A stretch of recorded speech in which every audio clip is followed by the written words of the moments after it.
hoy volvemos al mundo laboral y para esto, siguiendo la línea audiovisual, voy a hablaros del storyboard, qué es y consejos si queréis hacer un portfolio para trabajar en esto.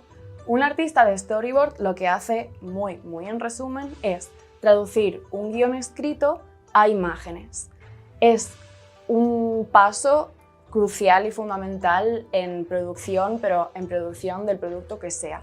Y tiene sus orígenes en el estudio Disney, cuando a finales de los años 20, principios de los 30, Walt Disney comenzó a poner un montón de paneles de dibujos a lo largo de las paredes de los estudios para poder explicarle cómo quería que fueran exactamente las secuencias de los cortos que hacían al equipo de animadores. Al final resultó ser algo tan sumamente útil que suponía un ahorro de tiempo, de dinero y sobre todo mejorar la comunicación visual, que empezaron a adoptarse en un montón de estudios distintos hasta llegar hoy a ser pues algo tan importante como es. En temas de en qué cosas se aplica, al contrario que el Visual Development, como os contaba hace unos programas, no se queda en una única rama audiovisual, porque el storyboard, vale, sí, se utiliza para películas y para cortos de animación, pero no se queda únicamente en cosas que después van a ser dibujadas. También se utilizan para las películas o cosas que se graben en live action, para productos, anuncios, publicidades, incluso para cinemáticas de videojuegos. Y no se queda tampoco en el tema audiovisual, sino que si por ejemplo estás haciendo un cómic, vas a tener que hacer un storyboard antes de lanzarte de lleno al dibujo, pues por lo mismo, por lo que se usa, para poder ahorrar tiempo y para dejar claras distintas ideas y opciones y ya poder empezar a trabajar bien. Ahora, ¿qué es la clave para poder ser bueno en el dibujo de storyboard? Pues obviamente es la habilidad en el dibujo, pero ser hábil en el dibujo no significa hacer cosas súper complejas con un montón de detalle, sino cómo de hábil y ágil eres dibujando, porque lo que importa aquí es cómo puedes comunicar ideas con el mínimo elemento posible. Es un sector en el que la verdad siempre me han dicho que hay muchísimo, pero muchísimo trabajo, porque realmente no hay mucha gente que sea capaz de tener esta habilidad y facilidad con el dibujo, porque como os decía, hay que ser muy rápido en comunicar ideas dibujando y además hay que tener conocimiento y tampoco súper técnico, pero algo del tema de composición y los movimientos de las cámaras. Y sobre cómo hacer portfolio para el storyboard he reunido unos consejos de Tonico Pantoja, que es un animador y artista de storyboard súper reconocido en el sector. Tiene años de experiencia en un montón de cosas, especialmente en el sector de la animación y, por ejemplo, ha trabajado muchísimo en DreamWorks, fue uno de los artistas de storyboard más importantes para algunas de las películas y episodios de la serie de Cómo entrenar a tu dragón y tiene, pues como toda la gente que os recomiendo, un canal de YouTube donde cuenta de sus experiencias, consejos, ejercicios, 1000 millones de cosas en todo su terreno de trabajo. Así que, un poco en resumen, las cosas que le aconseja para el portfolio. En un primer lugar tenemos el contenido y el formato. Obviamente el portfolio va a tener que tener storyboards, pero ¿de qué manera los presentas? Él recomienda que pongas entre 2 y 3 secuencias distintas y que cada una cuente con más o menos 100 paneles. Tienen que tener variedad. Si haces 3 secuencias, puede que una sea de acción, otra de comedia, otra de drama, quizá una es totalmente muda y otro tiene diálogo, que se note variedad entre todas estas. También es importante que se noten con mucha claridad las expresiones de tus personajes, porque al fin y al cabo, da igual la producción en la que estés trabajando, los personajes van a ser la clave visual para eso, así que ya desde el storyboard tienen que estar brillando. Y ya en el tema de literalmente el formato, si por ejemplo vas a hacer un portfolio en físico, él recomienda que lo hagas en una carpeta con fundas de plástico, porque los portfolios de storyboard son muy largos, tienen un montón de páginas, entonces necesitan los reclutadores verlo rápido y poder pasar de una página a otra con facilidad.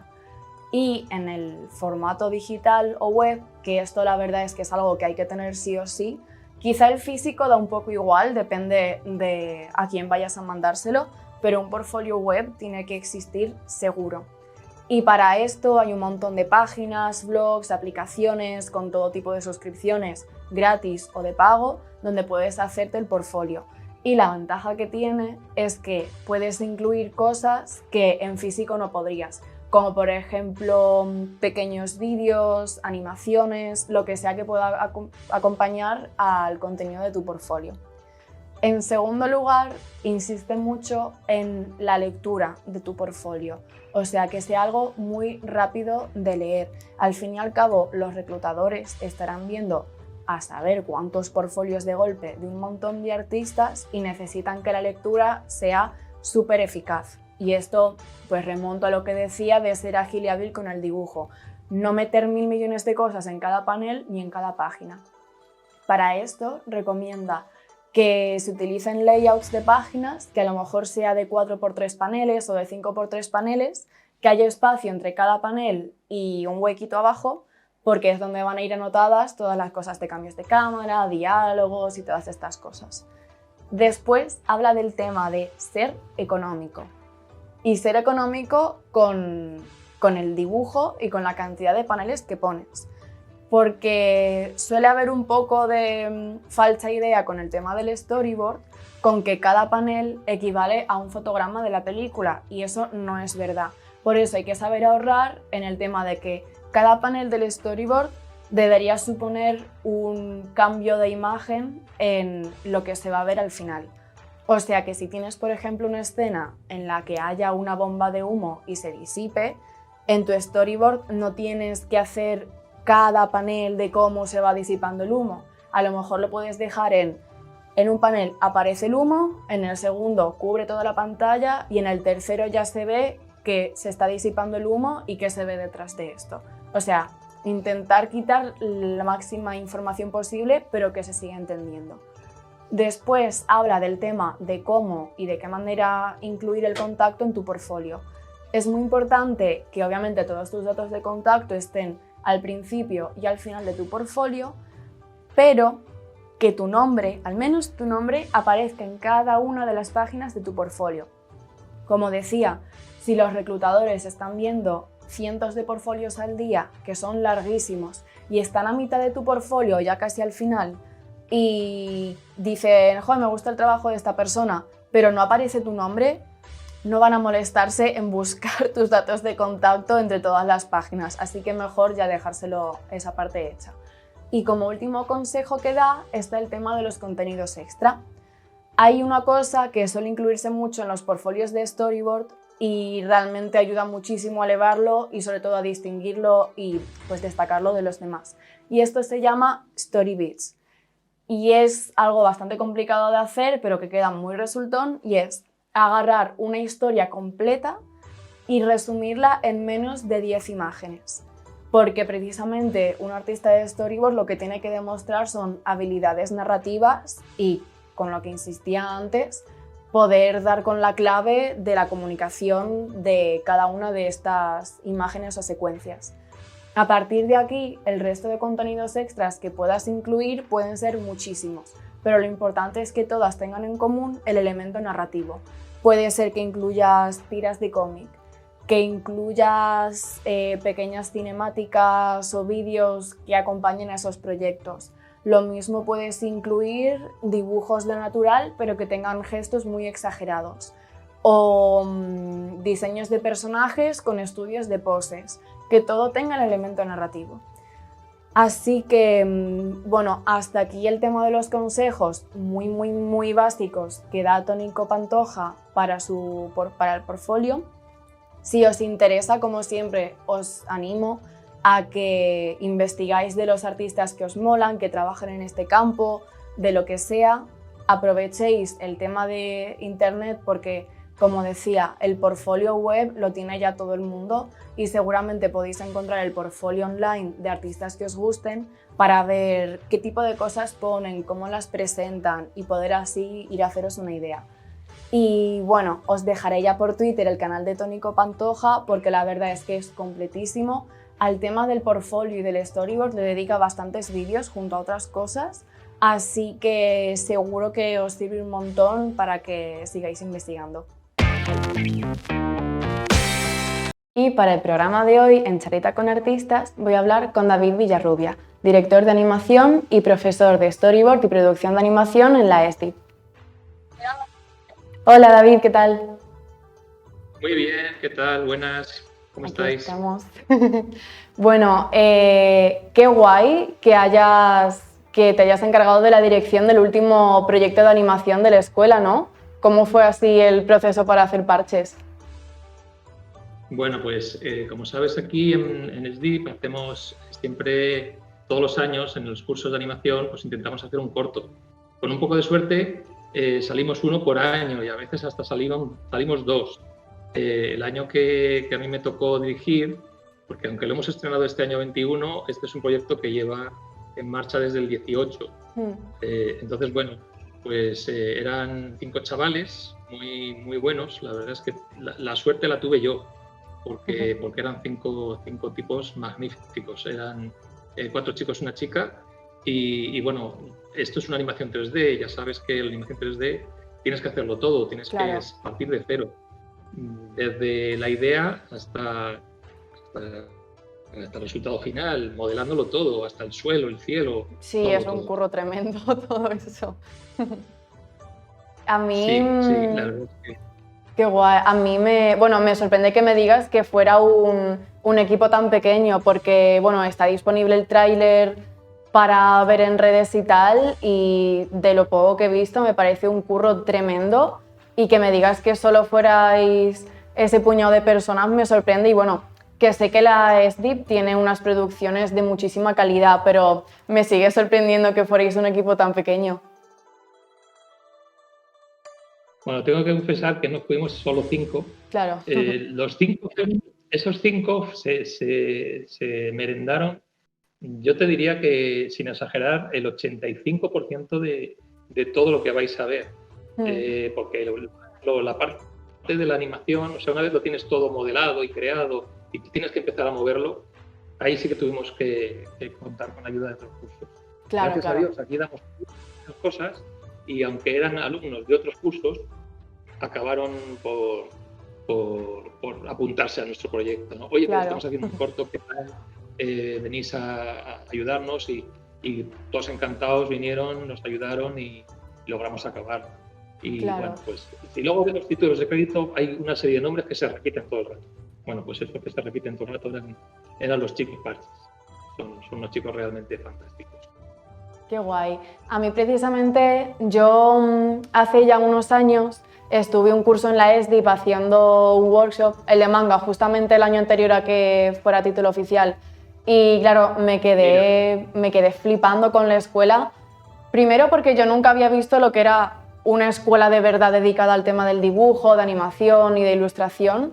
Y cuando me enteré de que había toda una productora dentro de la escuela en la que no sé, como ese contacto tan importante que es que los alumnos ya mientras estén formándose sepan cómo funcionan ese tipo de producciones y sobre todo que ya desde que estén formándose tengan la oportunidad de estar proponiendo ideas, proyectos y mil cosas que quizá cuando entras en el mundo profesional tardas mucho en poder tener esa oportunidad, ¿no?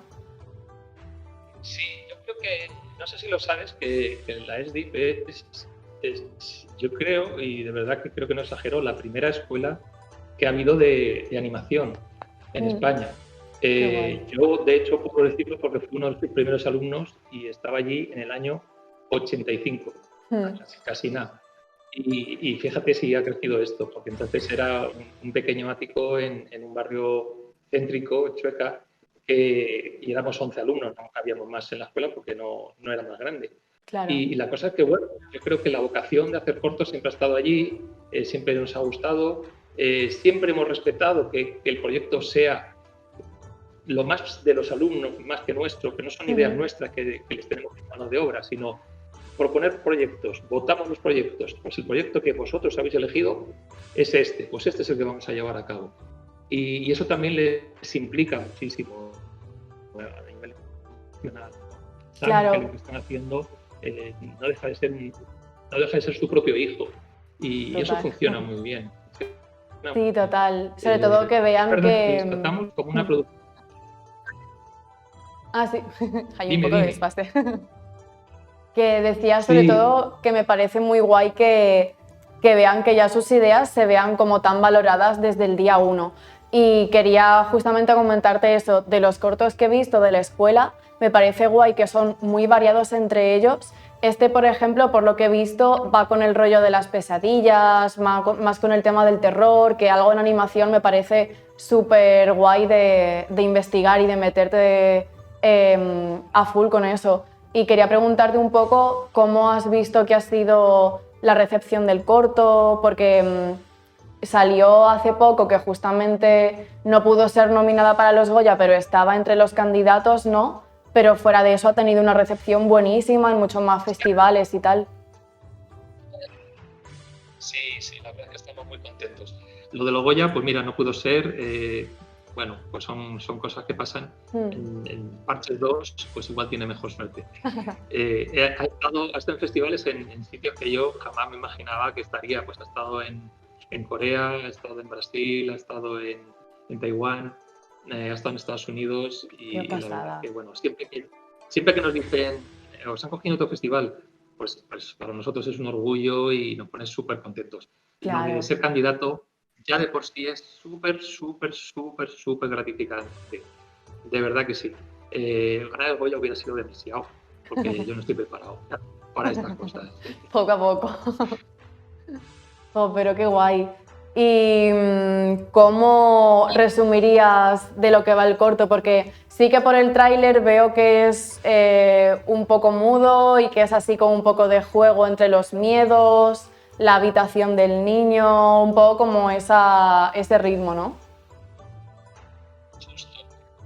Normalmente casi todos los cortos que hacemos son sin diálogos, porque creemos que si logramos contar una historia sin diálogos puede llegar a cualquier parte del mundo y eso es valioso. Lo que ocurre en Parches, lo que contamos es que cada noche el oso Parches, cuando el niño se pone a dormir, él deja alguna luz encendida porque eso ahuyenta las pesadillas. El problema es que las pesadillas son muy listas, ya se conocen al oso y saben cómo apagar las luces y cómo ir a por el niño. Y encima cómo encerrar al oso en un armario para que no pueda impedirle hacer daño al niño. Claro. Y nos contaremos, porque si no os hago el spoiler. Y qué guay esto de que lo hagáis mudo, porque precisamente como has dicho, sí que ha llegado a todas partes del mundo.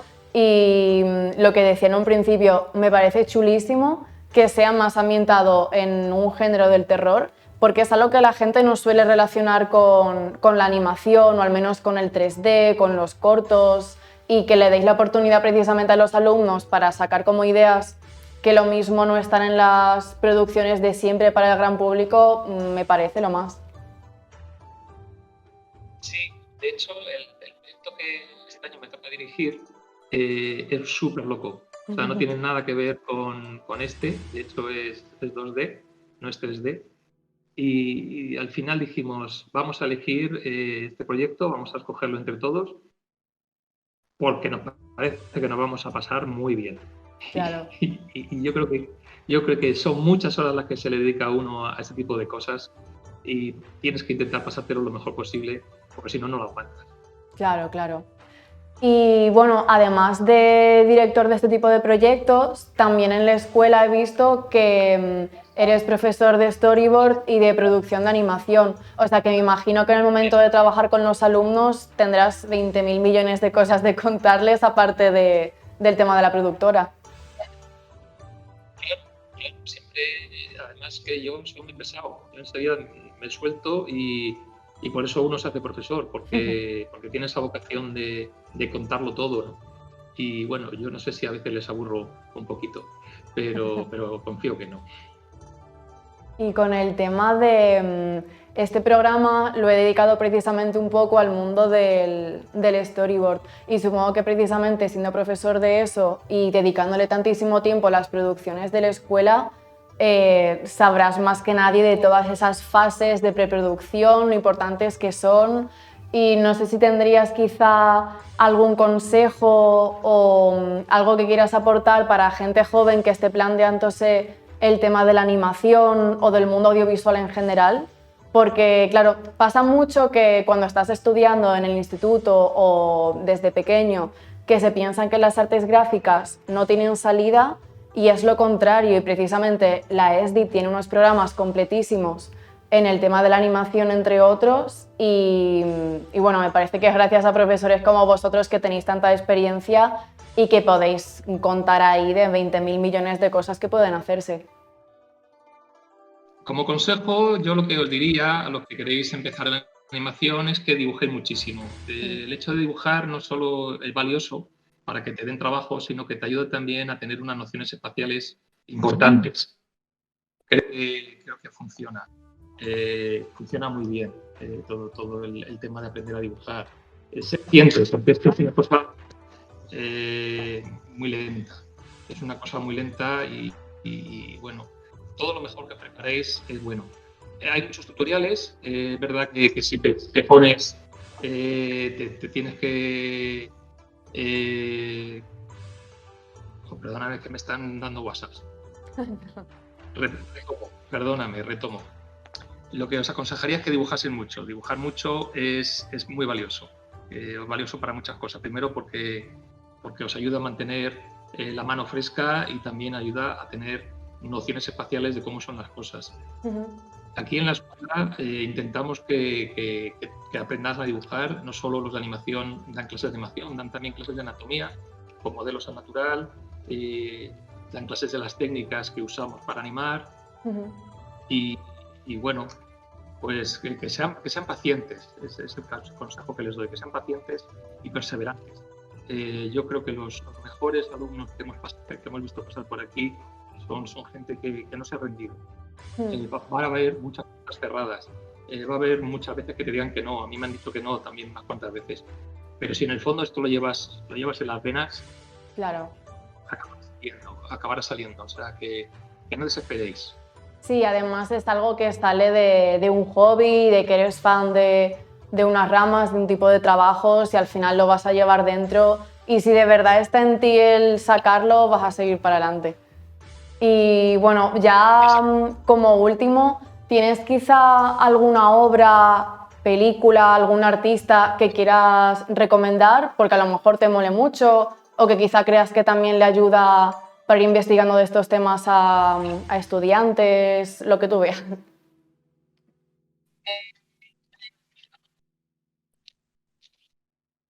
Bueno, creo que ahora, ya está. Últimamente yo ando muy loco con una serie de Netflix que se llama Love, Death and Robots. Todo lo que sale allí pues me gusta mucho. Hay muchos estilos diferentes y te demuestra que se pueden contar historias de mil maneras. Me gusta mucho Robert Valley, que empezó animando directamente con Photoshop. Tenía los dibujos hechos y movía partes y le quedaban fantástico, ¿no? Qué guay. También adoro a Alberto Mielgo. Alberto Mielgo creó, de otras cosas, todo el aspecto visual de la última película animada de Spider-Man. Ha hecho cosas para videojuegos. Cada vez que sale algo de Alberto Mielgo, todos ponemos los ojos así de grandes, como ¿qué ha hecho este tío, no? Qué guay. Y nos encanta Alberto Mielgo. Y bueno, al final nos gusta todo, porque te pones con los estudios Ghibli y también te enloquece, te dice, qué cosa más bonita, ¿por qué yo no puedo hacer algo así? Y bueno, pues es una labor de equipo. Esto, sí, al final somos artistas y estamos buscando referencias sin parar y admirando el trabajo de 1.000 millones de personas. Eso es. Intenta tampoco no ser demasiado individualista. Valora la labor en equipo. No intentes hacerlo tú todo solo. Eso es una tendencia muy de los artistas, ¿no? De quedarse sentadito con tu cuaderno, con tus acuarelas, con tus lápices. Y la animación es una labor de equipo.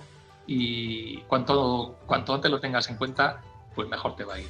Total. Bueno, pues, Jolín, muchas gracias. Me ha parecido súper guay todo lo que nos has contado. Y bueno, ya sabe la gente que por Twitter, por páginas web, por redes en general, todo el tema de la SDIP y todas estas cosas que cuentas de cómo plantean los programas de los títulos, lo tienen. Así que nada, un honor y muchas gracias por compartir todo esto. Gracias a vosotros. Venga, chao. Y ahora os voy a contar cómo se hizo una de las películas más premiadas del 2016, Kubo y las dos cuerdas mágicas. La peli sigue a Kubo, un niño de 12 años en el antiguo Japón, que tiene poderes mágicos con los que consigue controlar a los personajes que hace con origami mientras toca su instrumento, un shamisen. Todo cambia cuando su madre es secuestrada y él empieza una aventura para conseguir todas las piezas de la armadura de un samurái legendario, Hanzo, para poder así derrotar al rey Luna y conseguir rescatar a su madre. La película tuvo, creo que fueron unos 5 años de producción y suena mucho, pero realmente esto es un tiempo lógico dentro de una película de animación.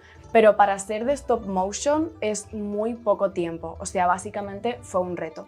A cargo de la producción de la peli estuvo el estudio Laika, que precisamente se especializan en la animación stop motion.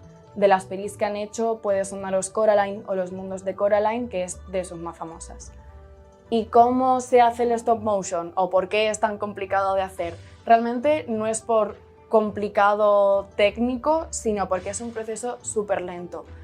Los animadores cuentan con unas marionetas que tienen que mover poco a poco para fotografiarlas y cada una de esas fotografías va a equivaler a un fotograma de la película o corto que vayan a hacer. Claro que imaginaos, si tenéis que hacer de cero todo un muñeco o marioneta con todas sus expresiones, con todas las cosas que hagan falta para que se puedan modelar y cambiar en las poses y fotografiar cada uno de los cambios milimétricos que se hacen, es un proceso larguísimo. Para Coraline, por ejemplo, un solo animador, tenían un equipo enorme obviamente, pero un solo animador tardaba una semana entera en hacer 6 segundos de la película. O sea, es un proceso tedioso. Precisamente por eso y por tener tanta experiencia en el campo dijeron, mira, vamos a dejarnos de ser aquí unos puristas del stop motion y realmente si hay herramientas digitales y 3D que puedan ayudarnos a agilizar el proceso, pues que sean más que bienvenidas. En el momento de la producción contaron con más de 200 marionetas. Todas ellas tenían un esqueleto metálico para que fuera fácil moverlas y cambiarles la pose, y para las pelucas, que es todo un poco de impresión, pero me pareció también muy divertido saberlo, las pelucas están hechas de pelo humano, tratado con silicona y con un montón de cablecitos para que también pudieran animarlo por completo. ¿Y cómo mezclaron el elemento digital y 3D con todo el uso de marionetas y espacios hechos en físico? Realmente, para no quitarle la sensación de stop motion, decidieron dejarlo digital para cosas muy específicas. Por ejemplo, para extender fondos, para pintar personajes extra en escenas donde hay multitudes, o para, por ejemplo, tapar cables que necesitaban para apoyar ciertos personajes o objetos. Después aprovecharon el tema digital para otras cosas, como por ejemplo, si os he dicho que para el stop motion se tiene que fotografiar pues, cosas que obviamente estén quietas para después formar el movimiento. Pero si tienes una escena que ocurre por completo en un mar con tormenta, o sea, agua moviéndose, lo mismo eso sí que les viene mejor hacerlo en digital con el ordenador. Así que nada, una vez que pasaban a postproducción, ya pasaban a tratar toda la imagen por totalidad, así podían unificar paletas de colores, iluminaciones y añadir los efectos especiales que necesitaran. Y otra cosa que es súper guay de la película es un personaje que es lo que más les costó hacer precisamente, y es un esqueleto gigante, o sea, un monstruo contra el que luchan los personajes, que esa marioneta era gigantesca. O sea, la marioneta del esqueleto solo era del torso para arriba, pero solo con eso ya era una marioneta de casi 6 metros de alto. con los brazos extendidos llegaba a los 7 metros de ancho y pesaba como unos 180 kilos, o sea, una burrada. Pero al final el resultado fue muy guay porque fue como una mezcla entre robot y marioneta. Lo tenían montado encima de una plataforma que es muy parecida a la que se utilizan para los simulacros de vuelos para los pilotos. Y al mismo tiempo contaban con un montón de cables y de imanes y de cuerdas que estaban atadas a sacos de arena para que ellos manualmente también pudieran mover todo el esqueleto. Así que bueno, les quedó una cosa súper chula. Realmente consiguieron mezclar un montón de medios distintos, no solo del stop motion, sino del 3D y del digital y la imagen generada por ordenador, y les quedó una película que a mí visualmente al menos me parece increíble. Sí que me he centrado más en el tema técnico, pero hay que decir que la historia también es preciosa. Obviamente cae en ciertos clichés que podemos adivinar porque al fin y al cabo es todo público, va para el gran público, pero siguen tratando como temas muy sensibles de una manera como súper delicada. Y no solo se queda en eso, sino que la música que tiene de banda sonora es preciosa. A manos de ella está el compositor que hizo, por ejemplo, la música para Orgullo y Prejuicio o para Ana Karenina. Así que básicamente todo lo hicieron 10 de 10. Y si no la habéis visto, yo os la recomiendo al menos para apreciar el curro que se nota que tiene esta película. Y para la recomendación de la semana voy a hablaros no de una obra, sino otra vez de un artista que me encanta y precisamente es un artista de storyboard y esta es Grace Liu. Yo descubrí a Grace Liu por Instagram, es una chica que hace un curro increíble, tiene unos dibujos súper dinámicos y básicamente ha trabajado en casi todos los formatos posibles de animación, especialmente en los estudios de Nickelodeon. No sé si por ahí habrá hecho cosas para otros estudios, pero se especializa en cosas súper dinámicas. Precisamente si veis en sus dibujos tiene unas poses súper locas, muchísimas de acción. Le han preguntado varias veces cómo consigue llegar a este tipo de poses tan exageradas, tan expresivas, y ella dice que dos cosas. Primero, estudiando a full sin parar el shonen, o sea, el género de acción y aventuras del manga, estudiando mucho esas poses que ya sabemos que son súper exageradas. Y se centra, más que en las poses en sí, en una cosa que en animación se llama in-betweens, o sea, los planos que hay en medio de las acciones. Que si tú tienes un personaje que está lanzando una espada, por poner un ejemplo, el in-between sería la pose que hay en medio de que esté haciendo como esa acción de tenerla en la mano y haberla soltado, porque es ahí donde está la clave del movimiento como más roto, por así decirlo. Y también recomienda mucho dejar de centrarte en hacer como cosas súper limpias y que cuanto más sueltas tengas las líneas y más mano pilles haciendo dibujo más directo, más dinámicas te van a salir las poses. Después ella es súper graciosa, tiene un par de conejitos de mascotas y está todo el día subiéndolos en historia y en su Instagram. Y se pilló una moto y la tía está todo el día subiendo fotos de la moto, haciendo un montón de estudios también de movimientos de moto, que queda súper guay. Pero bueno, os recomiendo que miréis su trabajo porque sinceramente es una pasada.